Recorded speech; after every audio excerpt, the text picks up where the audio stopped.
என்ன இன்சிடென்ட் உங்களை இதை நோக்கி கதை பண்றதுக்கு தூண்டியது? ஒருத்தவங்களுடைய வழி உணர்வு தான்.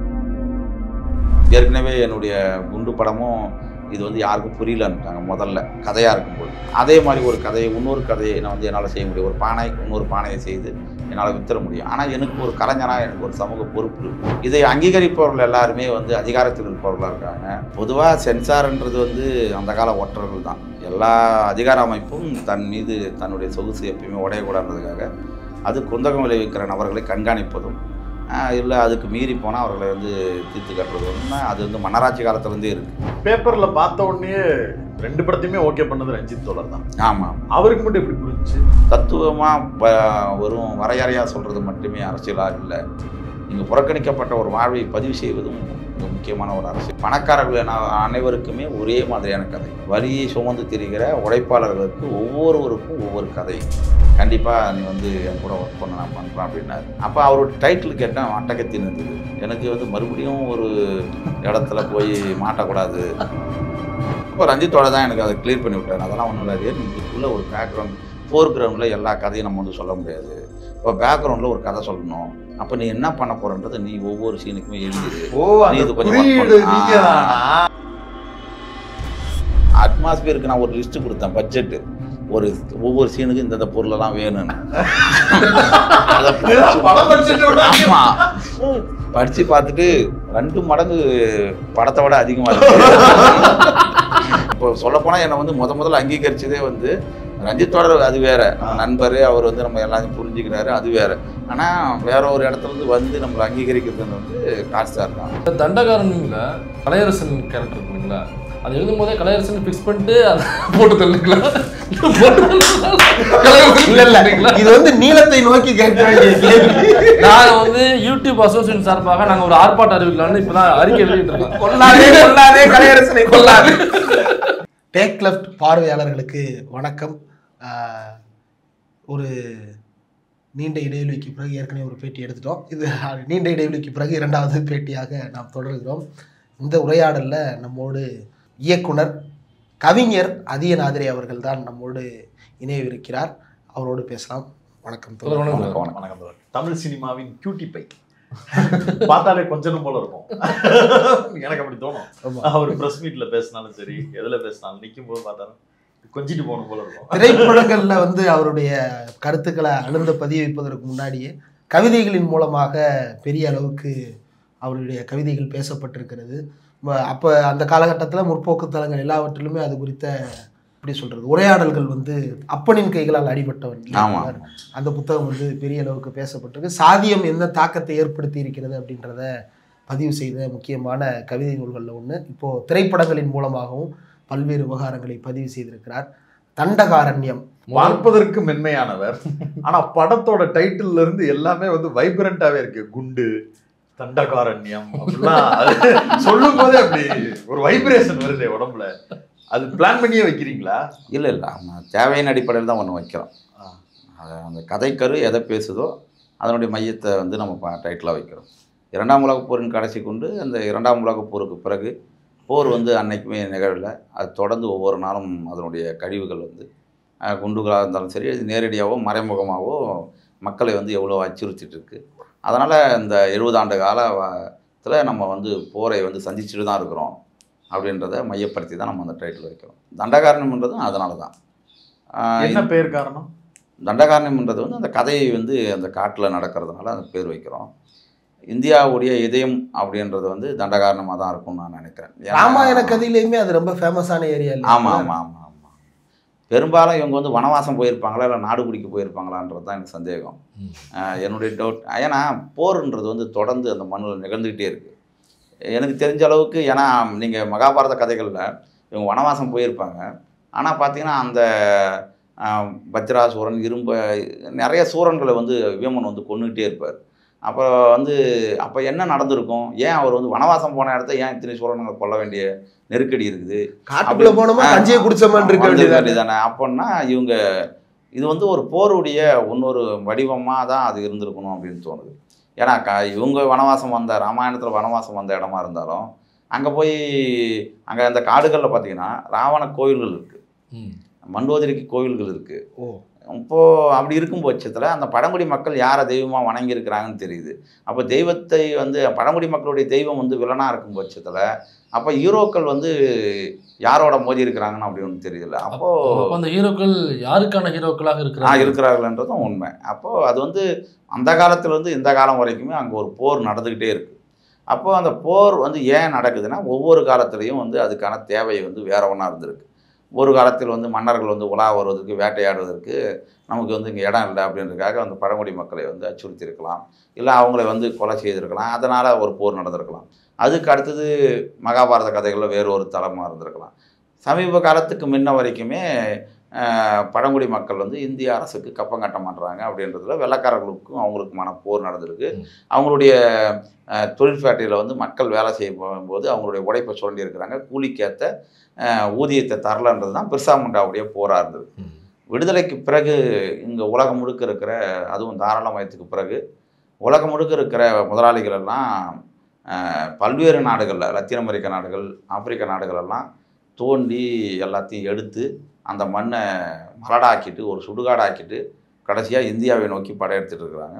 அதுக்காக இந்திய முதலாளிகள் மட்டும் கொம்முனுக்கிறாங்களா அப்படின்னு கிடையாது. முதலாளி என்றும் அது எல்லாருக்குமானது தான். இங்கே இருக்கிற முதலாளி எல்லாத்தையும் கொள்ளுவான். அவனுக்கு வந்து அண்ணன் தம்பி பாசம் நாடு அதெல்லாம் எதுவுமே கிடையாது. அவனுக்கு நோக்கம் வந்து வெறும் பணமாக தான் இருக்கும். இப்போ பணத்தை மட்டுமே வெறும் நோக்கமாக வச்சுட்டு இருக்கிறவங்களுக்கு தேவை அடிப்படையில் ஒரு பொருளை வெட்டுவதோ ஒரு பொருளை வந்து பெறுவதோன்றது வந்து அது இயல்பானதாக இருக்கும். இயற்கை வந்து அந்த இடத்த புதுப்பிச்சிக்கும். ஆனால் இயற்கை வந்து தன்னை வந்து புதுப்பிக்க முடியாத அளவுக்கு பல லட்சம் ஆண்டுகள் ஆனாலும் அந்த பள்ளங்கள் வந்து ஆற முடியாத அளவுக்கு வந்து தொடர்ந்து வெட்டுறதுன்றது வந்து நம்ம ஊரில் சொல்லுவாங்கள்ல, முட்டை வர்ற வார்த்தை ஒரே நல்லா அறுத்து பார்த்தா அது ஏதோ ஒன்று சொல்லுவாங்கள்ல, தங்க முட்டை வர்ற வார்த்தை. அதை மாதிரி தான் இந்த மண்ணை வந்து தொடர்ந்து அச்சுறும். அப்போது அந்த மண்ணினுடைய பூர்வக்குடிய மக்களாக இருக்கிறவங்க இவங்க சொல்கிற அந்த பாதுகாப்பு, காட்டை பாதுகாக்கிறேன்னு சொல்கிறவங்க வந்து மிஞ்சி போனால் அரசாங்கம் வந்து ஒரு 70 வருஷம் தான் சட்டத்தில் தான் பாதுகாப்பு சார்ந்து சட்டங்கள் இருக்குது. அதுக்கான ஒரு நிறுவனங்கள் வச்சுருக்கு, ஃபாரஸ்ட் அதிகாரிகள் வச்சுருக்கிறாங்க, எல்லாமே இருக்குது. ஆனால் இத்தனை லட்சம் வருஷம் இந்த மண்ணை பாதுகாத்தவர்கள், இந்த சமவெளிக்கான நீரை கொடுத்தவர்கள், காற்றை கொடுத்தவர்கள், இந்த இங்கே நெல் விளையுதுறான்னா அது 3 மாதம் தண்ணி ஒரே நாளில் மழை பெஞ்சுதுறான்னா அங்கே வந்து கடலுக்கு போயிடும். ஆனால் தொடர்ந்து அங்கேருந்து இருக்கிற காடுகளில் இருக்கிற புற்களாக இருக்கட்டும், மரங்களாக இருக்கட்டும், தொடர்ந்து அந்த தண்ணியை தக்க வச்சு ஒரு நெல் விளையிற 6 மாதத்துக்கு தண்ணி கொஞ்சம் கொஞ்சமாக விடுறதுனால தான் இங்கே நெல்லே விளையுது. அப்போது நெல் இங்கே விளையணும், நமக்கான பிரச்சனை இல்லைன்னு சொல்லிட்டு நம்ம உட்காந்துருக்க முடியாது. நமக்கான பிரச்சனைன்றது வந்து காடு அழிஞ்சிச்சுன்னா, மழை அழிஞ்சிச்சுன்னா நீ சோத்துக்கு டிங்கி அடிக்கணும் அப்படின்றத வந்து நம்ம யாருமே உணர்றது கிடையாது. நேரடியாக நம்மளை பாதிக்கிச்சாதான் மட்டும்தான் நம்ம உணர்கிற ஒரு ஆட்களாக இருக்கிறோம். அதே வகையில் வந்து சமவெளியில் நம்ம கண்ணு முன்னால் நடக்கிற விஷயங்களையே யாரும் கண்டுக்கிறது கிடையாது. ஏன்னா இங்கே இருக்கிற முதலாளித்துவ அமைப்பு, இங்கே இருக்கிற அரசு அதிகாரம் ஒவ்வொரு மனிதனும் தனக்குள்ளே இருக்கிற எல்லாத்தையும் வந்து உடைச்சி அன்பு, ஈரம், கருணை, இது மற்றவங்க மேலே இருக்கிற இரக்க குணம், இல்லை ஒருத்தவங்களுக்கு ஹெல்ப் பண்ணணுன்ற எல்லாத்தையுமே காலி பண்ணி தனித்தனி மனிதர்களாக சிதற விட்டு ஒரு சுயநலத்தோடு வாழுகின்ற ஒரு மனிதர்களாக நம்மளை வந்து ஒன்று சேர விடாமல் தடுத்துக்கிட்டே இருக்குது. அப்படின்ற பட்சத்தில் காடுகளுக்குள்ளே நடக்கிற இந்த போரை, இந்த மக்களுக்குள் அப்பாவி இளைஞர்களுடைய இதை மாதிரியான பழிவாங்கல் நடவடிக்கையை வந்து எனக்கு இப்போ எப்பயுமே வந்து ஏன் அந்த கதையை எடுத்தேன்னா எனக்கு தான் அது வந்து என் கண்ணில் பட்டுச்சு. அப்போது சூழல் கருதி எந்த சூழல் நம்ம வளர்கிறோமோ அந்த சூழல் நடக்கிற பாதிப்புகளை அவங்க பக்கத்தில் இருக்கிறவங்க தான் அது பொறுப்புணர்வோடு எடுத்து பேச வேண்டிய நெருக்கடி இருக்குது. அப்போது முன்னொருத்தவங்க கண்ணில் பட்டுருந்தால் இன்னொருத்தவங்க பேசியிருப்பாங்க அந்த பொறுப்பு இருக்கிறவங்க. உங்களுக்கு எப்படி இப்போ நீங்கள் வந்து சமவெளியில் வசிக்கக்கூடிய ஒரு மனிதர், பழங்குடியினர், அது அடர் காடுகளுக்கு உள்ளுக்குள்ளே நடக்கக்கூடிய அரசியல், அது குறித்த பார்வை எப்படி வந்ததுன்றதை உங்களுடைய அரசியலிருந்து புரிஞ்சுக்க முடியுது. என்ன இன்சிடென்ட் உங்களை இதை நோக்கி கதை பண்ணுறதுக்கு தூண்டியது? இல்லை, இன்சிடென்ட்ன்றது வந்து ஒருத்தவங்களுடைய வழி உணர்வு தான். தொடர்ந்து நம்ம செய்தி பேப்பரில் நம்ம வந்து பல வருஷமாக பார்த்துட்டே இருக்கிறோம். ஒவ்வொரு நாளும் வந்து சுரங்கத்துக்கு வேலை செய்த போனவங்க வந்து நக்சல்னு சொல்லிட்டு கொலை பண்ணிட்டாங்க, அப்புறம் சுட்டுட்டு பிறகு தான் போய் பார்க்குறாங்க சுரங்கத்துக்கு வேலைக்காரங்க. அப்போது நான் நிறைய தொடர்களை கேட்டிருக்கிறேன், நிறைய செய்திகளை தொடர்ந்து பார்த்துக்கிட்டே தான் இருக்கிறோம். 12 வயசு பொண்ணெல்லாம் பெண் குழந்தைகள், 11 வயசு பெண் குழந்தைகள், இவங்கெல்லாம் வந்து கொன்று நக்சல் உடைகளாக நம்ம நிறைய இடங்களில் பார்த்துருக்குறோம், போகிறோம் வரோம். அதை மாதிரி இங்கே வாச்சாத்தி கலவரமாக இருக்கட்டும், வீரப்பன் தேடுதல் வேட்டையாக இருக்கட்டும், இங்கே மட்டும் கிடையாது, உலகம் முழுக்க இருக்கிற பழங்குடிகளை வந்து தொடர்ந்து வந்து வெறும் பணத்தை மட்டுமே வச்சுக்கிட்டு இதுதான் நோக்கமாக வச்சுக்கிட்டு நடக்கிற அந்த அநீதியை வந்து நம்ம தொடர்ந்து கேள்விப்பட்டுனே தான் இருக்கிறோம். அப்படின்னு பட்சத்தில் நாம் வந்து இதை மாதிரியான ஒரு கதைகளை நம்ம வந்து பத்திரிகை வாயிலாக நம்ம ஒரு ஒரு இதுவாக படிக்கிறோம். படிக்கும்போது நமக்கு வந்து ஒரு புள்ளி வந்து தொடர்ந்து வந்து அதை நம்மளை வந்து ஒரு டிஸ்டர்ப் பண்ணிகிட்டே இருக்குது. அப்போ எப்பவுமே வந்து ஒரு கதை உருவாகிறதுன்றது வந்து அப்படி தான் நம்ம உருவாகுது. ஏதோ ஒரு புள்ளி எடுத்த உடனே ஒரு 70 சீனை வந்து இன்றைக்கி வந்து அப்படியே டக்குன்னு நம்ம மண்டையில் வந்து இறங்குறது கிடையாது. ஏதோ ஒரு சம்பவம் நம்மளை வந்து பாதிக்குது. அந்த பாதிக்கிறது அடிப்படையில் நம்ம தொடர்ந்து அந்த கதைக்குள்ளேயே நம்ம உழண்டுட்டு இருக்கிறோம். ஜார்ஜ் தாம்சன் சொன்ன மாதிரி தான் மனித உயிர் வந்து எப்படி உருவாகுதுன்னு சொல்லிட்டு மனித சாரம் ஒரு புத்தகத்தில் எஸ்வி ராஜதுரை தான் மொழிபெயர்த்திருப்பார். அதில் வந்து அவர் என்ன சொல்கிறாருன்னா, ஒரு உயிர் கொண்ட ஒரு புரதம் அந்த புரதம் தொடர்ந்து இயங்குறது மூலமாக உயிர் பெறுது. அது உயிர் பெற்ற பிறகு அது வந்து வெளியில் இருக்கிற உணவை வந்து உட்கொள்வதும் உள்ளே இருக்கிற கழிவை வெளியேற்றுவதும் தொடர்ந்து நிகழ்ந்துக்கிட்டே இருக்குது.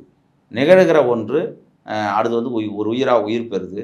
அது வந்து அது என்னைக்கு வந்து உள்ளே இருக்கிற கழிவை வெளியேற்ற மாட்டான்னு சொன்னாலும் செத்துரும், வெளியில் இருக்கிற உணவை உள்ளே ஈர்க்க மாட்டான்னு சொன்னாலும் செத்துரும்.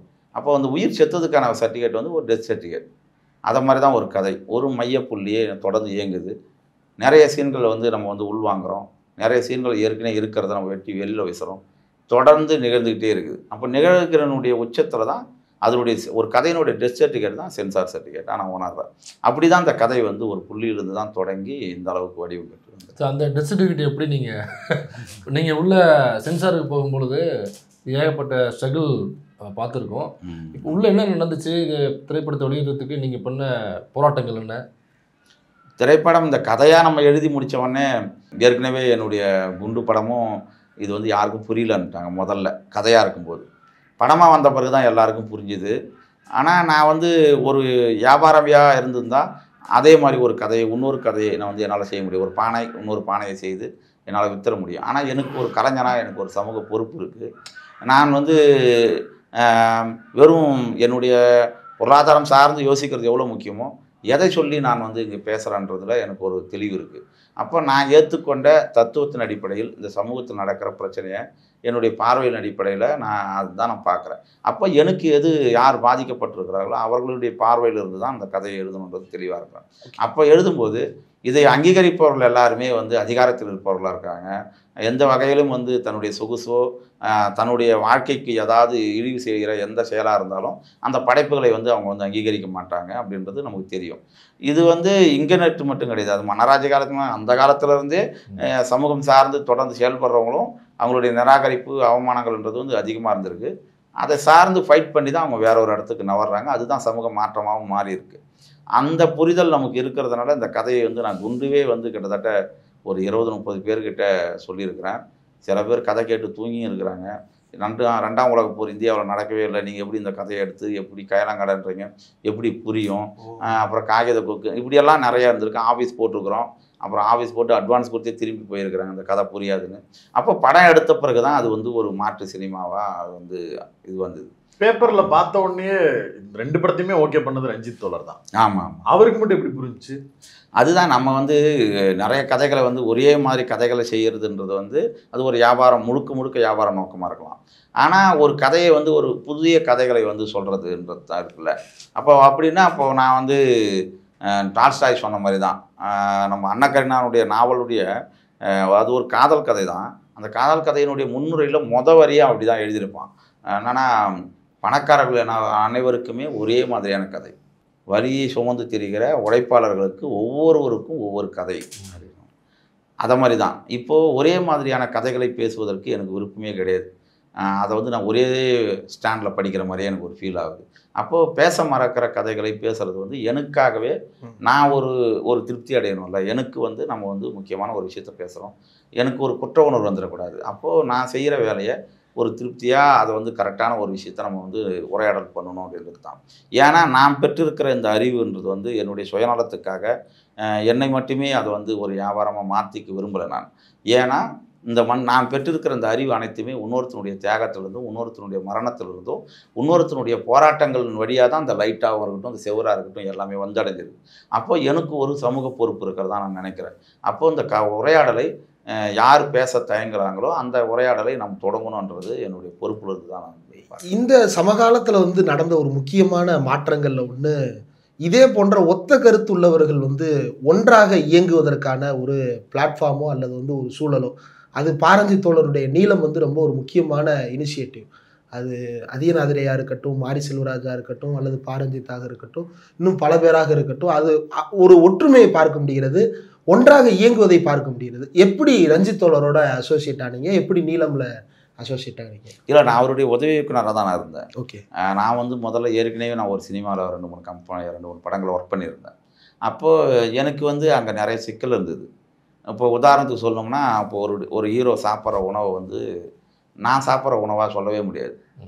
அப்போ நான் சாப்பிட்ற உணவை அங்கே சொல்லவே முடியாதுன்னா என்ன சிக்கல்னா, அப்போ ஹீரோ வந்து வேற, அவர் வந்து அந்த இடத்த வந்து நான் ஒரு சென்சார் பண்ணி தான் என்ன உணவாக இருக்குன்னு நான் கற்பனையாக யோசிக்க வேண்டியதாக இருக்கும்.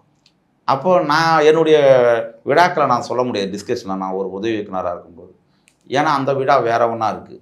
இப்போ என்னுடைய விழான்றது வெறும் வேப்பமர தேட்டில் இருக்குது. அப்போது என்னுடைய உணவாக இருக்கட்டும், உடையாக இருக்கட்டும், எல்லாமே வந்து வேற ஒன்றா அப்படிங்கும்போது அது வந்து ஒரு புது பிளாட்டாக தானே இருக்குது. அதை கேட்டுக்க மாட்டாங்களா? இல்லை, அவங்களுக்கு இதை பற்றியான ஒரு அதாவது என்னென்னா, இது ஒதுக்கப்பட்ட ஒரு வாழ்வு, ஒரு புறந்தள்ளப்பட்ட ஒரு இதை வந்து இது ஒரு இடிவாக நினைக்கிற ஒரு மனநிலையில் பார்க்குறவங்களுக்கு என்னுடைய உணவோ, என்னுடைய உடையோ, என்னுடைய திருவிழாவோ அவர்களுக்கு வந்து ஒரு பெரிதாவோ ஏதோ தெரியாது. அப்படின்ற பட்சத்தில் இப்போ இதுவெல்லாம் காட்சிப்படுத்தப்படாத ஒரு வாழ்க்கையாக இருக்கிற பட்சத்தில் நான் வந்து அங்கே என்னுடைய கருத்து எதுவுமே அங்கே உள்ளே போகவே மாட்டேன். அப்போ நான் இங்கே இருக்க வேண்டிய வேலை இல்லை அப்படின்னு சொல்லிட்டு தான் நான் பேருக்கு டிஸ்கஷனில் இருந்தாலும் நம்மளுடைய உள்ளீடு அதில் இருக்கு. ஆமாம் ஆமாம். அப்போ வந்து எனக்கு வந்து ரொம்ப சிக்கலாக இருந்தது. ஏன்னா நான் தீவிரமாக வாசிக்கிற ஒரு வாசிக்கணும்னு நினைக்கிறேன், வாசித்த கூட இல்லை, வாசிக்கணும்னு நினைக்கிற ஒரு ஆளாக இருக்கும் பட்சத்தில் எந்த விதமான வாசிப்பும் இல்லாமல் இருக்கிற ஒருத்தர்களோடு என்னால் வந்து வேலை செய்ய முடியும். ஒரு ரூமை பூட்டிட்டு சும்மா ஒரு 4 பேர் ஜாலியாக பேசிக்கிட்டு அப்படியே கதை சொல்லுங்க, சீன் சொல்லுங்க, அது உங்களுக்கு வராது.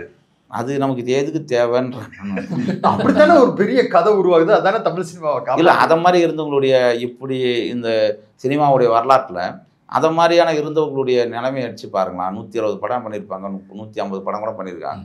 அவங்க யார் என்ன, அதான் எண்ணிக்கை இங்கே முக்கியம் கிடையாது. அவங்களுடைய அந்த தற்காலத்தில் வாழுகிற காரோ பங்களாவோ முக்கியம் கிடையாது. அதனுடைய எண்டாக இன்றைக்கி சமூகம் மக்கள் யாரை யோசிக்கிறாங்கன்னா, மக்களுக்கான பேசுகிறவங்களுடைய எழுத்து தான் இன்றைக்கி வந்து இருந்திருக்கு. அப்போது இந்த புரிதல் நமக்கு இருக்கிறதுனால நம்ம தெளிவாகவே அதில் இருக்கிறோம். அதுக்கு பிறகு தான் நான் வந்து சினிமா வானான்னு சொல்லிட்டு இரும்பு கடைக்கு போயிட்டேன். இரும்பு கடைக்கு போனோடனே அங்கே 5000 ரூபாய் தான் சம்பளம்.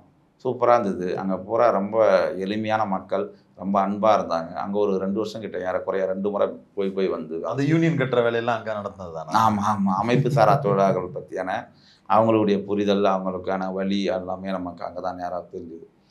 அதுக்கு பிறகு என்னுடைய கவிதை தொகுப்பு வந்தது. அந்த தொகுப்பு தான் வந்து ரஞ்சித் தோழர் படிச்சுட்டு, நான் பெற்ற எல்லா வழியுமே இதில் இருக்குது, கண்டிப்பாக நீ வந்து என் கூட ஒர்க் பண்ண நான் பண்ணுறேன் அப்படின்னாரு.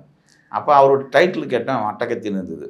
எனக்கு வந்து மறுபடியும் ஒரு இடத்துல போய் மாட்டக்கூடாது அப்படின்னு சொல்லிட்டு நான் வானான்னு சொல்லிட்டேன். கிட்டத்தட்ட அவரே ஒரு பேட்டில் சொல்லியிருக்காரு. ஆமாம், பலமுறை ஒரு 50 முறைக்கு மேலே ஃபோன் பண்ணியிருப்பார். எனக்கு வந்து ஊராக இலக்கிய கூட்டத்துக்கு போகிறது, இந்த 5000 ரூபாய் சம்பளத்துக்குள்ளே எனக்கும் ஆதரிக்குமான வாழ்க்கை வந்து ரொம்ப சூப்பராக இருந்தது, ரொம்ப சந்தோஷமாக இருந்தது. ரொம்ப ஒரு உணர்வாக ஒரு மகிழ்ச்சின்றது என்னன்னா, போராட்டக்காலமான ஒரு வாழ்க்கைன்றது வந்து நமக்கு பிடிச்சிருக்குது. நமக்கு பணம் வந்தால் தான் என்ன பண்ணுறதுன்னு தெரியாது, வறுமையை எப்படி எதிர்கொள்றது நமக்கு ஈஸியாக தெரியும், அதுக்கு பழக்கப்பட்டிருக்கோம். அதில் நான் பிஹெச்டிடா அப்படின் போது எனக்கு ஆதரவு தான் வேணாம், சினிமாவுக்கு வேணாம், நீ போயிட்டு வந்து மறுபடியும் இந்த மன உளைச்சலை இவங்களை பற்றி அவங்க சொல்கிறத பற்றி உனக்கு வந்து ரொம்ப ப்ரெஷராக இருக்குது. இங்கே இரும்புகளில் நீ எதை பற்றியும் யோசனை இல்லாமல் புக்கு படிக்கிற, நீ மாணவன் இருக்கிற, ஜாலியாக இருக்குது, இது இப்படியே நீ இருந்துரு அப்படின்னு. அப்போ அதையும் யோசித்து பார்த்தேன். சரி, ஓகே, இதுதான் கரெக்டாக இருக்குது. அப்புறம் அட்டகத்தியுடைய வெற்றிக்கு பிறகு தான் நான் அவரை மீட் பண்ணேன். அப்புறம் அட்டகத்தி எனக்கு ரொம்ப பிடிச்சிருந்து. நான் என்னென்னலாம் வானான்னு சொல்லணும், என்ன எது அந்த வாழ்க்கை எல்லாமே வெறும் தத்துவமாக வெறும் வரையறையாக சொல்கிறது மட்டுமே அரசியலாக இல்லை. இங்கே புறக்கணிக்கப்பட்ட ஒரு வாழ்வை பதிவு செய்வதும் இங்கே முக்கியமான ஒரு அரசியலாக நான் பார்க்குறேன். அந்த வகையில் தமிழ் சினிமாவில் வந்து ஒரு மாட்டுக்கறி குழம்பு கேட்குறதா இருக்கட்டும், ஒரு எதிர்க்க கோலம் போடுறதா இருக்கட்டும், கீரை ஆகிறதா இருக்கட்டும், குடிச்சிட்டு வந்து சண்டை போடுறதா இருக்கட்டும், இதெல்லாமே யதார்த்தத்துக்குள்ளே இருந்தது. அப்போ என்னுடைய வாழ்க்கை வந்து ஈஸியாக பதிவு பண்ணிட முடியுன்ற ஒரு நம்பிக்கை வந்து அட்டகத்தி மூலமாக தான் எனக்கு வந்தது. டைட்டில் பார்த்த உடனே ஜர்கான் நீங்கல்ல, அப்போ என்ன இமேஜின் பண்ணீங்க? இல்லை, டைட்டிலுக்கு தான் எனக்கு பிடிக்கல. எனக்கு வந்து மறுபடியும் ஒரு பொலிட்டிக்கலாக இல்லாத ஒருத்தரோட நம்ம வேலை செய்திடக்கூடாது அப்படின்றதுல தெளிவாக இருந்தேன். அது படம் பார்த்த பிறகு எனக்கு பிடிச்சிருந்தது. அதன் அடிப்படையில் தான் நான் போயிட்டு மெட்ராஸ், கபாலி 2 படம் ஒர்க் பண்ணேன். அதுக்கு பிறகு வெளில வந்து அவருடைய ப்ரொடக்ஷன்லேயே படம் பண்ணேன். மெட்ராஸில் நடிகர் கார்த்திக் உங்களை பற்றி சொல்லும்போது அவர் என்னைய வச்சு படம் பண்ணணும் அப்படின்னு ரொம்ப ஆர்வமா இருந்து உங்களை கேட்டதாலாம் செய்தி ஆமா இருந்தது. ஆமா நீங்க ஒரு கதையை எடுத்துட்டு வாங்க, நான் உங்களுக்காக பண்ணணும் அப்படின்னு சொல்லி. அது இன்னும் பேச்சுல இருக்கா? இல்ல அவருக்கு வந்து குண்டும் அவருக்கு தான் நான் முதல்ல கதை சொன்னேன். ஆஹா. குண்டு வெற்றிக்கு பிறகு மறுபடியும் போய் 2 கதை சொன்னேன். ஆஹா. அதுவும் அவருக்கு பிடிச்சிருந்தது. சில காரணங்களால் நம்ம வந்து அது மிஸ் ஆகிட்டே இருக்கும்ல, அப்படிதான் 2 அவரு எனக்கு ரொம்ப பிடிக்கும் அவரை, அவருக்கும் என்ன பிடிக்கும். ஏன்னா எனக்கு வந்து கொடுக்கப்பட்ட தொடர் தெரியும். ஏன்னா உதவி இயக்குனராக வேலை செய்திருக்கிறாங்க. அங்கே எனக்கு முன்னே அட்டகத்தில் வேலை செய்த வந்து ஒரு 7 பேர் சீனியர் இருந்தாங்க. அப்போ நான் வந்து இலக்கியம் சைடில் ரைட்டிங் சைட்லேருந்து உள்ளே போகிறதுனால எனக்கு வந்து கடைசியாக அங்கே ஒரு சின்னதான என்னதான் நம்ம வந்து இருந்தாலும் சின்ன சின்ன நண்பர்களுக்குள்ள ஒரு இது இருக்கும். அப்போ வந்து எனக்கு வந்து அட்மாஸ்பியர் கொடுத்துட்டாங்க. இப்போ அட்மாஸ்பியர்ன்றது வந்து பெரும்பாலும் வந்து ஒரு கற்பனை இல்லாத ஒரு வேலை இல்லாத ஒரு இடமா சும்மா அப்படி வா ஒரே ஆர்டிஸ்ட் 2 முறை போய் வா அப்படின்ற மாதிரி சொல்லுவாங்க. அப்படின்ற மாதிரி இது ஏண்டா அப்படின்ற மாதிரி தோணுச்சு. வேலை பார்க்குற மாதிரி இருக்குமா? மாங்க வேலை பிரச்சனை கிடையாது. அது வந்து ஒரு அங்கீகரிக்கப்படாத ஒரு வேலையை கொடுக்குற வேலை. யாரு வேணா அந்த வேலை செய்யலாம். ஒரு 2 ஆர்டிஸ்ட கூட்டு சைக்கிள் தள்ளி இப்படி இப்படி வா அந்த மாதிரி வேலை. அப்பன்னும் போது அப்ப வந்து ரொம்ப எனக்கே கொஞ்சம் மன உளைச்சலா இருந்தது. அப்ப ரஞ்சித் தொடர் கூட்டு அது ரொம்ப முக்கியமான வேலை தான் தொடர். இன்னைக்கு இருக்கிற ஜென்ரேஷன்ல அப்ப எடுத்த படங்களை ஸ்கிரீன்ஷாட் எடுத்து போட்டு அட்மாஸ்பியர் எல்லாம் கலாச்சிட்டு இருக்கோம் தொடர். பாரு அவன் மட்டும் சிரிக்கிறான், பாரு டேய் அவன் மட்டும் திரும்பி பார்த்துட்டு போறான். அதெல்லாம் இல்ல அதுதான் அந்த வேலையை வந்து இப்போ ஆர்ட் டிபார்ட்மெண்ட் காஸ்டியூம் பார்க்காம நான் அந்த வேலை பார்த்ததுனால இப்போ வந்து எனக்கு ஒரு வருத்தம் இருந்தது. இப்போ ரஞ்சித்தோட தான் எனக்கு அதை கிளியர் பண்ணி விட்டார். அதெல்லாம் ஒன்றும் இல்லை, இதுக்குள்ளே ஒரு பேக்ரவுண்ட் ஃபோர் கிரவுண்டில் எல்லா கதையும் நம்ம வந்து சொல்ல முடியாது. இப்போ பேக்ரவுண்டில் ஒரு கதை சொல்லணும். அப்போ நீ என்ன பண்ண போறன்றது நீ ஒவ்வொரு சீனுக்குமே எழுதிடு. நீ இது கொஞ்சம் இல்லை அது பொதுவாகவே. அப்போ நம்ம என்ன பண்ணுறோன்னா போயிட்டு அங்கே போய் ஃபீல்டு ஒர்க் பண்ணுறோம். ஒரு ஆர்ட் டிபார்ட்மெண்ட்டுக்கு எவ்வளோ வேலை இருந்ததோ என்னுடைய நான் அட்மாஸ்பியருக்கு நான் ஒரு லிஸ்ட்டு கொடுத்தேன். பட்ஜெட்டு ஒரு ஒவ்வொரு சீனுக்கு இந்த பொருளெல்லாம் வேணும்னு ஆமா படிச்சு பார்த்துட்டு 2 மடங்கு படத்தை விட அதிகமாக இருக்கு. இது வந்து நீங்கள் வந்து ரொம்ப சிம்பிளாக பண்ணணும்னு சொல்லிட்டு ஒரே கோடு போட்டு விட்டாங்க. அப்புறம் மறுபடியும் எடுத்துன்னு வந்து அப்புறமா நான் வந்து ரெடி பண்ணி அந்த மக்கள்கிட்டே பொருள் சேகரிக்கிறது. எப்படின்னா சேலை காயறதுக்கு படம் முழுக்கன்னா அந்த அக்காக்கிட்டே போய் ஃப்ரெண்டு பிடிச்சிட்டு அவங்ககிட்ட ஒரு சேலை வாங்கி எல்லா தெரு முழுக்க காய வைக்கிறது. சிலிண்டரா அந்த வீட்லேயே கடை வாங்கிக்கிறது. மீன் கடைக்காரர் வராரா, ஆனால் மதியம் சாப்பிட்டுக்கலாம், ஒன்றும் பிரச்சனை கிடையாது. அப்படி ஒரு மீன் அப்படி மீன் எடை போடுற மாதிரி ஒன்று ஸ்டவ் ரிப்பேர் பண்ணுறவரா இப்படி இதை மாதிரி நான் வந்து ஒரு நாளும் காட்சி சாரை வந்து ஷூட்டிங் ஆரம்பித்து ஒரு 30-40 நாள் ஷூட்டிங் நடந்துட்டு இருக்கு. நான் ஒரு நாளும் அவருக்கு வணக்கமும் வச்சது கிடையாது, அவர்கிட்ட நான் பேசுனதும் கிடையாது, அது என் வேலையும் கிடையாது. நான் அந்த டோனுக்குள்ளே நம்ம இருக்கவே மாட்டோம். ஏன்னா நம்ம வந்து இடதுசாரி அரசியலில் தீவிரமாக இருந்து வந்ததுனால அங்கே இருக்கிற தோழர்களை வந்து நம்ம பார்த்தாலே தெரியும். சங்கரையும் சங்கரையன் தான் கூப்பிடுவாங்க, நார்மலாக வர தோழர்களையும் நம்ம தான் கூப்பிடுவோம். இப்படி ஒரு பக்குவம் நமக்கு இருக்கிறதுனால நம்ம வந்து எதுவும் பெருசாக நமக்கு தெரியாது. அந்த மாதிரி அவரும் யோசிக்கல, நானும் அப்படி பழகிறதும் கிடையாது. அவர் நான் அவர் பார்த்ததே கிடையாது, என் பேர் தெரியுமான்னு கூட தெரியாது அவருக்கு. ஆனால் ஒரு நாள் வந்து திடீர்னு இந்த வேலையெல்லாம் பார்த்துட்டு என்னை கூட்டார். அது எனக்கு வாங்க அப்படின்னு சொன்னார். உங்கள் கூட நான் ஒரு படம் பண்ணணும் அப்படின்னு சொன்னார். நான் எனக்கு ஒன்று ஆமாம் முதல் முறையே இப்படி தான் என்ன ஆரம்பிக்கிறார். ஓ உன்னை பார்க்கும்போதெல்லாம் என்ன பார்க்குற மாதிரியே இருக்குது. நான் இதே மாதிரி தான் உன்ன மாதிரி வேலை செய்வேன், இப்படி ஓடுவேன் ஓடிடுவேன், ஆனால் வந்து செமையாக ஒர்க் பண்ணுறேங்க நீங்கள், ஆனால் கண்டிப்பாக உங்க கூட நான் வேலை செய்யணும் எனக்கு ஒரு ஆசை இருக்குது அப்படின்னாரு. இது வந்து இப்போ அசிஸ்டன்ட் எல்லாருக்கும் அடுத்த படம் பண்ணும்போது சொல்றேன் ஜாயின் பண்ணீங்க. இப்போ அசிஸ்டன்ட் பரவும் போது எல்லாருக்கும் ஒரே டீம்லேயே பரபரப்பாகுது. இப்போ சொல்லப்போனால் என்னை வந்து முதல்ல அங்கீகரிச்சதே வந்து ரஞ்சித்தோட அது வேற, நம்ம நண்பர் அவர் வந்து நம்ம எல்லாத்தையும் புரிஞ்சுக்கிறாரு அது வேற. ஆனால் வேற ஒரு இடத்துல வந்து நம்மளை அங்கீகரிக்கிறதுன்னு வந்து காட் சார் தான். அதோட என்னன்னா ஆடியோ லான்ச்ல என்னை பத்தி பேசிட்டாரு. ஆமா அது வந்து என்னாச்சுன்னா டீம்லயே வந்து நமக்கு ஒரு நிறைய உற்சாகத்தை கொடுத்தது. அதுக்கு எவ்வளவு செலவு பண்ணீங்க? உழைப்பு தான், அது வந்து செலவெல்லாம் கிடையாது. செலவெல்லாம் இல்ல, ஸ்டவ் ரிப்பேர், ஃப்ரெண்ட்ஷிப் தான். அத மாதிரி ஒரு நடந்தது. ஒருத்தர் வந்து தலையில வந்து துணி நிறைய சேலை ஒரு 100 சேலை கட்டி தலையில எடுத்துட்டு வந்தார். நான் என்ன பண்ணேன், அவர்கிட்ட போயிட்டு ஒரு டீல் பேசினேன். அவர் ஒரு 12 மணி இருந்தது. ஆனால் இது மாதிரி ஒரு சீன் இப்படி வந்து ஹீரோயின் இப்படி போவாங்க, நீங்கள் இப்படி எதிர்க்கு வாங்க, அந்த ஒரு சீன் மட்டும் பண்ணிட்டு போயிடுங்க, நீங்கள் வந்து உங்களுக்கு 50 ரூபா கொடுத்துட்றோம், நீ வந்து நீங்கள் மதிய சாப்பாடு இங்கே சாப்பிட்டுக்கலாம், ஒன்றும் பிரச்சனை கிடையாது அப்படின்னு. ஓகேப்பான்னு சொல்லிட்டார். இப்போ வந்து ஹீரோவுடைய சஜஷனில் ஹீரோயின் போகிறத வந்து அந்த ஆகாயந்தி பிடிச்ச பாட்டை பார்த்தீங்கன்னா தெரியும். போகும்போது அவர் வந்து இப்படி கிராஸ் பண்ணி போயிட்டார். இப்போ வந்து பிரேக் விட்டாச்சு, சாப்பிட போயிட்டாங்க எல்லாரும். முரளித்தோடர் வந்து மறுபடியும் ட்ராக்கை எடுக்காதீங்க, ஹீரோயினுடைய சஜஷன் வந்து இப்போ ஹீரோவை எடுக்கணும், ஆள் வேணும். நானும் சைக்கிள் எடுத்துக்கின்னு வேசார்பாடி முழுக்க சுத்துறேன், சந்து சந்தா சுத்துறேன், தலைவனை காணோம். ஐயோ எனக்கு வேற வேர்த்து விளவரத்து போச்சு. ஏன்னா அவர் வந்து நல்லா ரிஜிஸ்டர் ஆகிட்டார். அதப்போ என்ன பண்ணுறது, அதே மாதிரி சட்டை அதே மாதிரி இது வேணும், இப்போ மறுபடியும் இப்படி எடுக்கணும்னா ரொம்ப பிரச்சனையாகும். சரின்னு சொல்லிட்டு என்ன பண்ணேன், யாருக்கும் சொல்லாமல் போய் ஒருத்தர் ஜூனியர் ஆர்டிஸ்ட் வந்து அதை ஒட்டி ஒரு கலர் சட்டை போட்டிருந்தார். ஆமாம், தலைவா நீ வான்னு சொல்லிட்டு போய் காஸ்டியூமில் போயிட்டு ஒரு மூட்டை துணியை கட்டின்னு வந்து நின்று இருந்தால் தானே அடுத்த ஷாட்டு தானே வருது. இப்போ இந்த ஷாட்டில் நடந்து வர்றாரு, அடுத்த ஷாட்டில் பார்த்தா அவர் உட்காந்து துணி கொடுக்குற மாதிரி திருப்பி முகத்தை திருப்பி ஒரு 5-6 ஜூனியர் ஆர்டிஸ்ட் வச்சு அவங்களுக்கெல்லாம் புடவெல்லாம் கொடுத்து உட்கார வச்சாச்சு. அப்படிதான் அந்த சீன் படத்தில் இருக்கு. இது இந்த மாதிரி நிறைய நடக்கும். இது மாதிரி ஒரு புதுசாக செய்யறன்னு போய் இதை மாதிரி மாட்டிக்கிற வேலையெல்லாம் நிறைய நடக்கும். அப்புறம் கார்த்தி சார் படம் சொல்லிட்டு ஆமாம்மா, நான் மெட்ராஸ் கபாலி ஒர்க் பண்ணிட்டு இருக்கும்போதே போஸ்ட் ப்ரொடக்ஷன் போயிட்டு இருக்கும்போது கதை சொல்கிறது கேட்டார். நான் போய் கதை சொன்னேன். குண்டு அவருக்கு ரொம்ப பிடிச்சிருந்தது.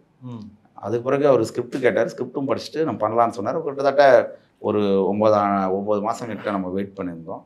அதுக்கு பிறகு அவங்க கொஞ்சம் அவருடைய கமிட்மெண்ட்டு இது மாதிரி இதெல்லாம் இருந்தது. அதன் அடிப்படையில் கொஞ்சம் தள்ளி வந்ததுனால அப்போ நீளத்திலேயே வந்து நம்ம பண்ண வேண்டியதாக இருந்தது. அதுக்கு அடுத்தும் தொடர்ச்சியாக கதை சொல்கிறது வந்து இன்னும் இருக்குது. அது கண்டிப்பாக எதிர்பார்க்கலாம். எது கார்த்தி கண்டிப்பாக எனக்கு பிடிச்ச ஆர்டிஸ்ட் தானே, அதனோட அவரோட வேலை செய்யணும் எனக்கும் இருக்குது. அவருக்கும் பலமுறை சொல்லியிருக்காரு. அதனால் வந்து அவரோட வேலை செய்கிறது எனக்கு பிடிச்சது தான். இப்போ தண்டகாரனில் அந்த இவர் கலையரசன் கேரக்டர் இருக்கு இல்லைங்களா, அது எழுதும் போதே கலையரசன் ஃபிக்ஸ் பண்ணிட்டு அதை போட்டு தள்ளிக்கலாம்.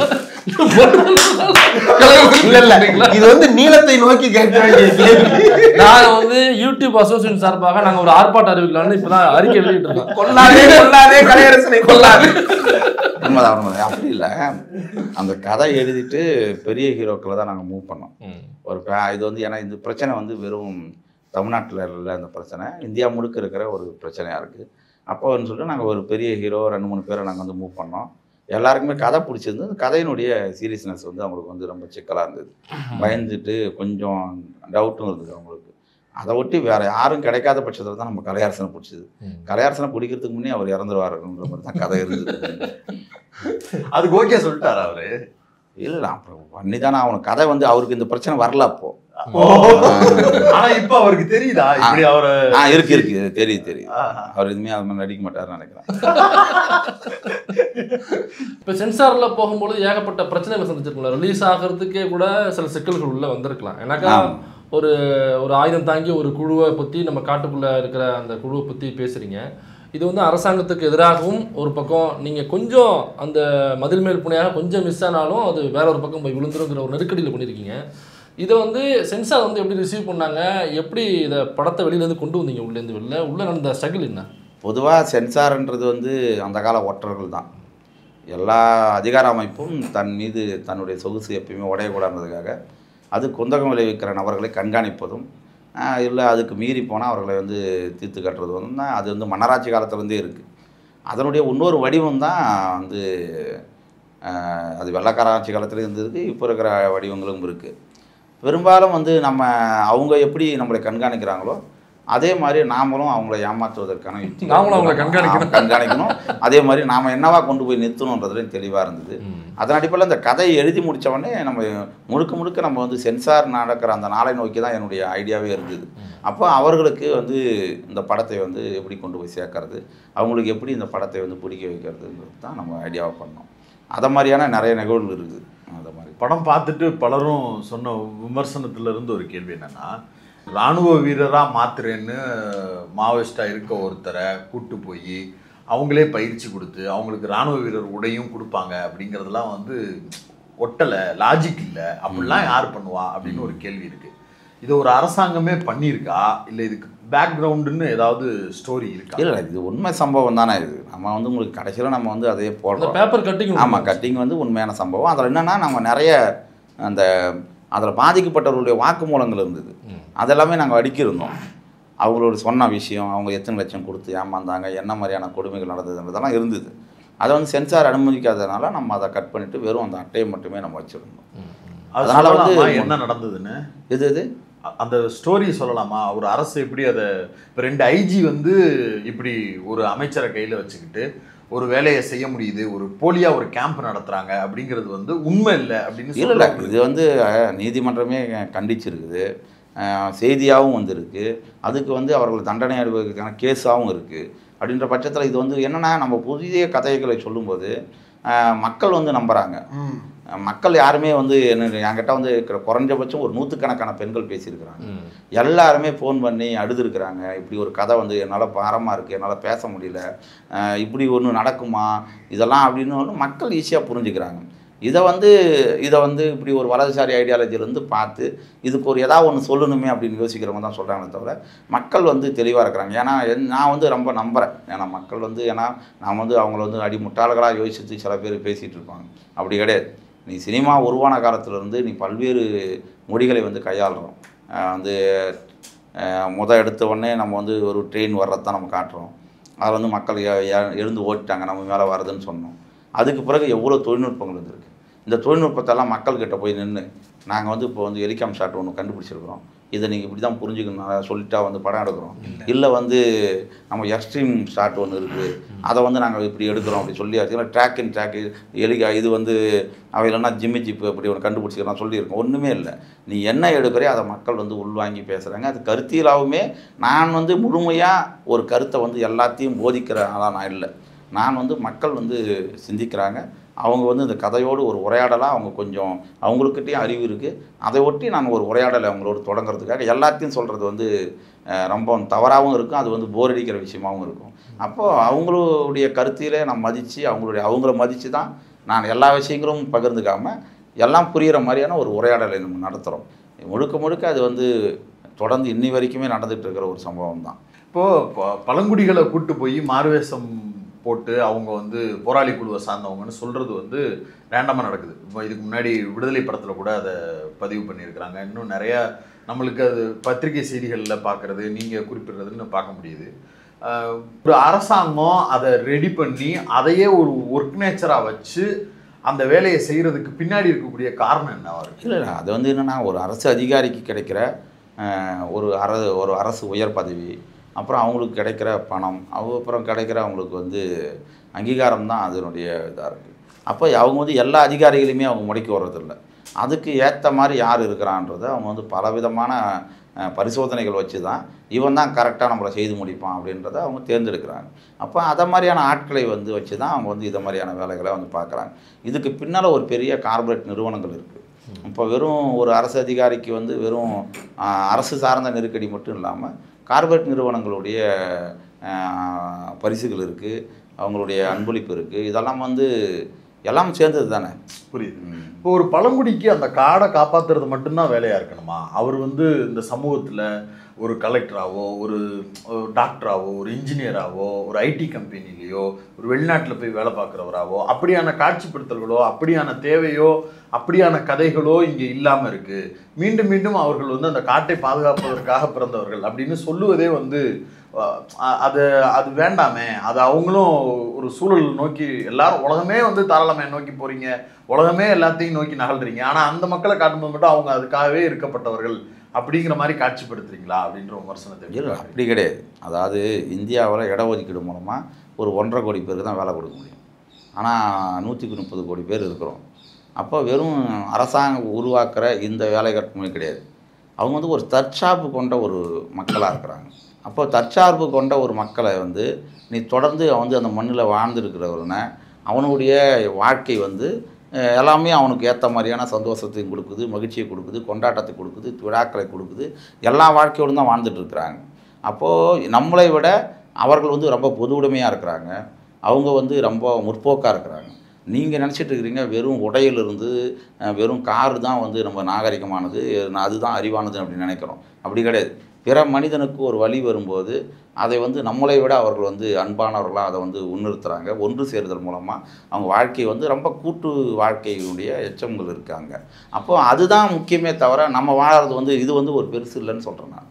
அப்போது அவங்க வாழ்க்கை தான் ரொம்ப பாதுகாக்கப்பட வேண்டிய வாழ்க்கை. அதிலிருந்து தான் நாம் வந்து கற்றுக்கணும்னு நினைக்கிறேன். அப்போ எல்லாத்துக்குமே வெறும் பழங்குடி மக்கள் கரெக்டாக என்ன பண்ண போகிறோம்? வெறும் ஒருத்தனுடைய வயிறு தான் கலக்கும். இந்த கலெக்டர் ஆகிட்டு என்ன பண்ணுற முடியும்?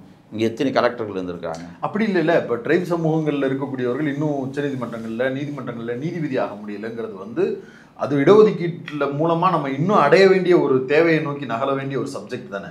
அவங்கள அந்த இடத்த நோக்கி நகர்த்தணுங்கிறதும் நம்மளுடைய பொறுப்பு தானே. தொடர் அதாவது நம்ம வந்து ஒரு தற்கால பிரச்சனையும் கையாளணும், நம்ம இலக்கை நோக்கி நகரணும். அப்போது தற்கால பிரச்சனைன்றது வந்து அவன் அடிவயிறே அவனே இல்லைன்னும் போது நீங்கள் வந்து எப்படி உயர்த்துவீங்கன்னு கேட்குறேன் நான். அவனையே அழிச்சு நினைக்கிற இடத்துல இருந்து அந்த அழிவிலிருந்து அவன் காப்பாத்துறது தான் சப்ஜெக்டா வைக்க முடியும் பேசுறீங்க. இல்லை, இதுக்குள்ள ஒரு கான்ஃப்ளிக்ட் இருக்குன்னு நினைக்கிறேன். அதாவது இந்த நம்முடைய நவீன நிர்வாக முறைகளுக்குள்ள பழங்குடியினருடைய பிரதிநிதித்துவம் அப்படின்றது ஒரு பார்வை. இன்னொரு பக்கம் அது அவங்க மேலே என்னவா நிகழ்த்தப்படுது அப்படின்றது. இதை நோக்கி அவர்கள் வருவதற்கான வாய்ப்புகளை உருவாக்குவது அப்படின்றத வைத்துக்கொண்டு அவர்கள் மீதான திணிப்பையோ அல்லது அவர்களை வேறு பக்கம் திசை திருப்பி விட்டு அந்த இடத்தை ஆக்கிரமிப்பதையோ நோக்கமாக கொண்ட செயல்பாடுகள் அப்படின்றது இந்த இடத்துல ஒன்னோட ஒன்று மேவி வர்றதுனால வர்ற மாறுபட்ட பார்வைகள் அப்படின்னு நான் நினைக்கிறேன். இன்னொன்று, அந்த மக்களுடைய தேர்வாக அது இருக்கணும். இந்த நவீன ஆட்சி முறையோ அல்லது நிர்வாக முறைக்குள். ஏன்னா ரொம்ப குறிப்பாக மற்ற நாடுகளை பற்றி எனக்கு தெரியல. இந்தியாவினுடைய பழங்குடிகள் அப்படின்றதுல 2 வகை இருக்குது. ஒன்று சமவெளிக்கு வந்த பழங்குடிகள், ஆரம்பத்திலிருந்தே சமவெளியிலே இருக்கக்கூடிய பழங்குடிகள், காட்டுப்பகுதியிலிருந்து வெளியவே வராத பழங்குடிகள் அப்படின்றது இருக்காங்க. அதனுடைய எக்ஸ்ட்ரீம் வெர்ஷன் வந்து சென்டினல். அதனுடைய இன்றைக்கு இருக்கக்கூடிய தோடாசா இருக்கட்டும், மற்றவங்களா இருக்கட்டும், இவங்க சமவெளிக்கும் காடுகளுக்கும் இடையிலேயே மாறி மாறி வாழ்ந்து கொண்டிருப்பார். அப்போ அது அவங்களுடைய தேர்வா இருப்பதற்கான சூழல் அங்கே இருக்கணும் அப்படின்னு நினைக்கிறேன். இல்லை, அதை விட என்னென்னா, இப்போ வந்து ஒருத்தன் வந்து ஒரு காலங்காலமாக அங்கே வாழ்ந்துட்டுருக்கான். அவனுக்கு வந்து அந்த காட்டோட அவனுக்கு ஒரு வாழ்க்கை இருக்குது. அவன் வெறும் அவன் தாத்தன் பாட்டன் சொன்ன கதைகள் இருக்குது. அவன் வந்து இந்த இடத்த மழை வரும், இந்த இடத்த புலி வரும், இப்போ யானை வரும், இங்கே தண்ணி குடித்தா காயும் போது எங்கே யானை தண்ணி குடிக்கும், மழை காலங்கள் எங்கே தண்ணி குடிக்கும், எந்த காலத்தில் என்ன பயிரிடணும் எல்லாமே தெரியும். திடீர்னு ஒரு நாள் இரவோடு இரவாக அவனை கூட்டின்னு வந்து நகரத்தில் விட்டு நீங்கள் ஏன் அவங்கள நவீனப்படுத்துகிறோன்னா, தன்னுடைய அறிவிலிருந்தே தொடர்ந்து வந்து அவன் வந்து நீக்கப்பட்டு ஒரு சமூகம் வந்து உடையில்லாமல் அகதிகளாக தெரியுது. வேறு ஒரு அறிவற்ற அறிவிலிருந்தே தன்னை விடுவித்து கொண்டு ஒரு மனிதனை கொண்டு வந்து ஆடு மாடு போல நீ அடைக்கிறது இருக்குல்ல, அது வந்து மிகப்பெரிய ஒரு துயரம் தானே. அந்தமான்ல இது நடக்குது தோழர். இப்போ வந்து அந்தமான்ல வந்து பயணம் கூட்டு போறாங்கல்ல, சஃபாரி, நம்ம கொடைக்கானல் ஊட்டிலாம் போய் ஹராஸ் பண்றது, அந்த வேலையெல்லாம் நடந்துச்சு. ஹியூமன் சஃபாரி போறாங்க. அங்க இருக்கக்கூடிய பழங்குடி மக்களை வந்து சஃபாரியா காட்டுறது, அவங்கள வந்து திடீர்னு நாகரிகமயப்படுத்தி அவங்கள வந்து அடிமைகளா மாத்துறது, இந்த ரெண்டுமே அங்க நடந்துகிட்டு இருக்கு. இப்போ அந்த பகுதியில் இருக்கக்கூடிய மக்கள் அவங்களுடைய அதிகபட்ச வேலை தேடல்ங்கிறது வந்து இராணுவம், ஃபாரஸ்ட் டிபார்ட்மெண்ட் அதோட நிற்கிதா தோழர்? அவங்க இல்லை தோழர், அது அவங்க வேலை தேடுறதுன்றதெல்லாம் வந்து அடுத்த கட்டமாக தான் இருக்குது. அவங்களுடைய வாழ்வாதாரமே அங்கே வந்து பிரச்சனையாக இருக்குது. அவங்க வந்து நீங்கள் வந்து ஒரு நக்சலா நான் நக்சல் இல்லையான்றதை நீங்கள் வந்து ப்ரூவ் பண்ணணும். இப்போ நீங்கள் வந்து உங்கள் அண்ணனோ யாரோ ஒருத்தவங்க அமைப்பில் இருக்காங்கன்னா ஒட்டுமொத்த குடும்பமும் அந்த ஊருமே பாதிக்கப்படும். அப்போது வந்து தொடர்ந்து வந்து அவங்க வந்து பல்வேறு விதமான அச்சுறுத்தலுக்குள்ளே இருக்கிறதுனால அவங்க வந்து ஒவ்வொரு நிமிஷமும் நான் தேசபக்தி கொண்டவன்றதை வந்து நீங்கள் ப்ரூவ் பண்ணிக்கினே இருக்கணும். நான் நக்சல் இல்லை, இப்படி ஒரு வாழ்வு வந்து இருக்கிற ஒரு சூழலில் நீங்கள் லேசான ஒரு சந்தேகம் உங்கள் மீது வந்தால் கூட நம்ம வந்து அது என்ன மாதிரியான விளைவுகளை உண்டாக்குன்றதும் தெரியும். அப்படின்ற பட்சத்தில் இங்கே வந்து நிறைய நெருக்கடி இருக்குது. அங்கே வந்து என்னென்னா, அவர்களை வந்து ஏன் அப்புறம் அங்கேருந்து அப்புறப்படுத்தணும்னு நீங்கள் நினைக்கிறீங்கன்னு ஒன்று இருக்குல்ல. அவங்க மேலே இருக்கிற கருணையா, இல்லை அவங்கெல்லாம் வந்து அன்பு, அவ்வளோ பேரன்பு கொண்டவர்களாக அந்த கார்பரேட் நிறுவனங்கள்? அப்படி கிடையாது. அந்த மண்ணை வந்து நீங்கள் வந்து இதுக்கு நம்ம நிறைய உதாரணங்கள் இருக்குது. நீங்கள் லத்தீன் அமெரிக்க நாடுகளில் போய் பாருங்கள். வெற்றுண்ட ரத்தனாலகள்னு சொல்லிட்டு ஒரு புத்தகம் இருக்கும், பாரதிய புத்தகத்தில் போட்டிருக்காங்க. அதில் வந்து காஸ்ட்னடான்னு சொல்லிட்டு ஒரு எழுத்தாளர் எழுதியிருக்கார். சாவேஸ் வந்து Osama bin Laden Obama Venezuela வரும்போது கொடுத்த புத்தகம் அது, அன்பளிப்பா. அதில் அவன் முதல்ல சொல்கிறான், என் மண்ணை வந்து ஒரு 5000-10,000 எலிவலைகளாக நோண்டி எடுத்துட்டாங்க எல்லாத்தையும். இது வந்து கனிம வளங்கள் எல்லாத்தையுமே நோண்டி எடுத்து வெறும் உள்ளே இருக்கிற மண் இருக்குல்ல, மண்ணுனா வெறும் இப்போ 5 அடிக்கு மண்ணை இருக்கிற மண் வேணால் போட்டால் வேறு தான் விளையும். ஒரு 10,000 அடி ஆழத்தில் இருக்கிற ஒரு மண்ணை கொண்டு வந்து போடுறது விஷத்தை போடுற மாதிரி தான் அது. அந்த மண்ணில் புல்லு பூண்டு கூட முளைக்காது. நீங்கள் நெய்வேலியில் போய் பாருங்கள், எவ்வளோ இடங்களில் வந்து வெள்ளை வெளியேன்னு மண் கொட்டிஇருக்குது. அந்த மண் மரடாக மாறிடும். அந்த மண்ணில் புல்லு பூண்டு முளைக்கிறதுக்கு ரொம்ப நாள் ஆகும். அதுக்கே பல கோடி ரூபாய் செலவு பண்ணிட்டுருக்காங்க. அப்படி நோண்டி உருவாக்கப்பட்ட இடங்கள் இருக்குல்ல, நீங்கள் போய் பாருங்கள், எத்தனை யுரோனியம் உலகம் முழுக்க பாருங்கள். யுரோனியம் நோன்ற இடத்துல பார்த்தீங்கன்னா அந்த தண்ணிகள் எல்லாமே அது வந்து கதிர்வீச்சு வர்றது. அந்த தண்ணியெல்லாம் ஏரியில் விட்டு அப்படியே மினுக்குது. அப்படியே நீங்கள் நிறைய யூடியூப்பில் பார்ப்பீங்க. அதை மாதிரி எந்த பொறுப்பற்றும், அதாவது நம்ம ஒன்று சுரங்கம் வெட்டுறோம்னா அது ஒரு பாதுகாப்பு இருக்கணும், அதுக்கான சுற்றுச்சூழல் சார்ந்த விதிமுறைகள் இருக்கணும், எதையுமே அவங்க ஃபாலோ பண்ண மாட்டாங்க. இல்லை நம்ம காப்பர் ஸ்மெல்டிங்லேயே ஸ்டெர்லைட்டில் பார்த்தோம்மா. இப்போ என்ன ஒரு ஆர்குமெண்ட் வரும்னா, நீங்கள் எல்லாரும் ஒரு நவீன வாழ்க்கையை வாழ்ந்துக்கிறீங்க, டெக்னாலஜியை பயன்படுத்திக்கிறீங்க, இசுசு காரில் போகிறீங்க, இனோவா காரில் போகிறீங்க, ஏசியை பயன்படுத்துகிறீங்க, எல்லா விதமான சகபோக வாழ்க்கையும் வாழ்வதற்கு உங்களுக்கு எல்லாமே தேவைப்படுது. அதில் வரக்கூடிய சுரண்டல்லேருந்து வரக்கூடிய ஒன்று தான். ஆனால் அதெல்லாம் நீங்கள் ஜஸ்டிஃபை பண்ணிக்கிறீங்க, இந்த விஷயத்துக்கு மட்டும் ரொம்ப உணர்ச்சி வசப்படுறீங்க அப்படின்னு சொல்கிறவங்களுக்கு என்ன பதில்? அதாவது தொடர், நாம் மறுபடியும் நாம் வாழற வாழ்க்கை உயர்வானதாகவும் அவர்கள் வாழுகிற வாழ்க்கை வந்து தாழ்வானதும் நினைக்கிற ஒரு பொது புத்தியிலிருந்து தான் அந்த கேள்வியே வருது.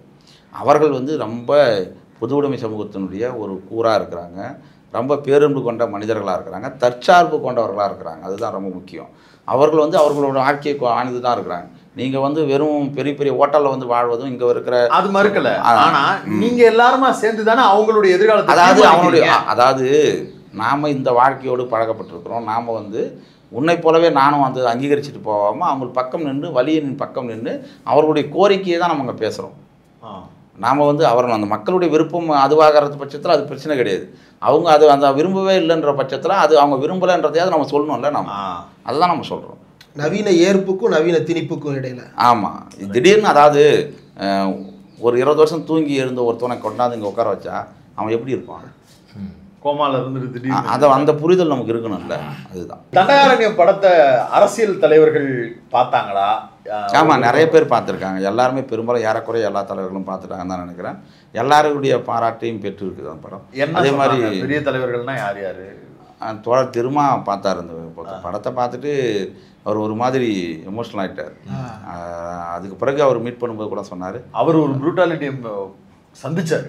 ஆமாம், அவர் வந்து 2-3 நாளாகவே இதனுடைய பாதிப்பு என்ன வந்து இருந்துகிட்டே இருக்குது. அவர் பெரிய, நீங்கள் பார்த்துருப்பீங்க, ஒரு பெரிய கட்டுரை எழுதி எங்களுடைய டீமையும் எங்களை பற்றியும் அந்த கருத்து பேசுகிற விஷயத்தையும் பற்றி நிறையா இருந்தார். அப்புறம் திருமுருகன் காந்தி தொடர் பேசினார், அப்புறம் பிரின்ஸ் கஜேந்திர பாபு தொடர், அப்புறம் வந்து நம்ம தொடர் சண்முகம் தொடர் பேசினார், அப்புறம் தொடர் வேல்முருகன் பேசினார், அப்புறம் சுபேர பாண்டியன் தொடர் சுபேர பாண்டியன், இந்த மாதிரி நிறைய தொடர்கள் வந்து.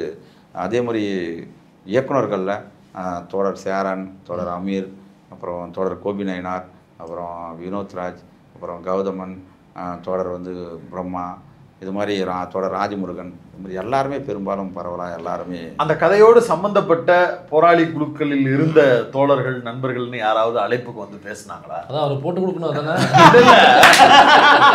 அவங்க வெளிப்படையாகவே எனக்கு அதெல்லாம் தெரியல. என்னுடைய வேலை வந்து போராளி குழு வந்து இப்படி செயல்பட்டாங்க அப்படின்றத நான் சொல்லவே கிடையாது. நான் வந்து எப்படி அவர்கள் உருவாக்கப்படுறாங்க அப்படின்றது தான் நான் சொல்கிறேன். அதை நான் என்ன கேட்குறேன்னா, ஒரு குழந்தை அழுகிற குழந்தைக்கு என்ன பிரச்சனைன்றதை நீங்கள் வந்து ஒரு தாயாக நீங்கள் வந்து அணுகி அதனுடைய பிரச்சனையை கேளுங்க. ஏன் நீ அழுகுறன்னு சொல்லிட்டு அடிக்காதீங்க அப்படின்றது தான் என்னுடைய கோரிக்கை அவங்களுக்கு. அந்த அடிப்படையில் நம்ம வந்து எனக்கு அந்த அழுகையை கேட்டு தான் நான் வந்து ஏன் குழந்தை அழுகுதுன்னு சொல்லியிருக்கிறேன்.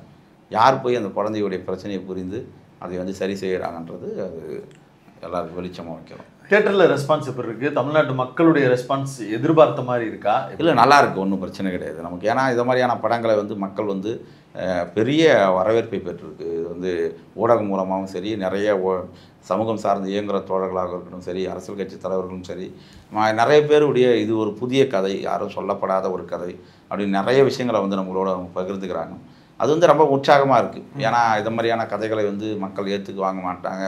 நிறைய நெருக்கடி இருந்த சூழலில் மக்கள் ஏற்றுக்கிட்டு இதை வந்து கொண்டாடுவது வந்து ரொம்ப மகிழ்ச்சியாக இருக்குது. கலெக்ஷனாக எப்படி இருக்குது தோழர்? கலெக்ஷனாக நம்ம வந்து நமக்கான பட்ஜெட் என்ன இருக்கோ அதை வந்து கிராஸ் பண்ணி போகிற அளவுக்கு தான் இருக்குது. நமக்கு வாழ்த்துக்கள். ஏன்னா நீலமுக்கு வந்து லாபம்ங்கிறது வந்து இந்த சமூகத்துக்கான லாபம். ஆமாம், ஏன்னா இந்த காசை வந்து அவர் பெரிய ஒரு ப்ரொமோஷன்ஸ்லாம் போய்கிட்டு இருக்கு. அவருக்கு நீங்க கொடுக்குற காசு என்னவா மாறு தெரியும்.